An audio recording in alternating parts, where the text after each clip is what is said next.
Hello, we're gonna be learning how to write the character which means day. Day.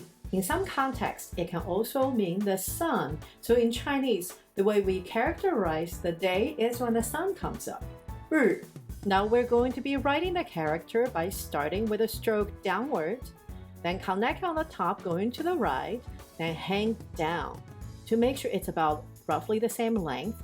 In the middle, we're going to make a horizontal line that connects with the two ones, and now the bottom. That's This is a good spot for you to pause the video and check your work. Does your character writing compare to the one that's showing on the screen? Great!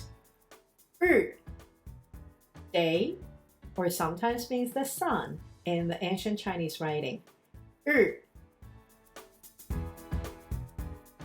Please hit like, subscribe, and get notifications so you will not miss the next episode. See you next time, Chinese lesson with Miss Shirley.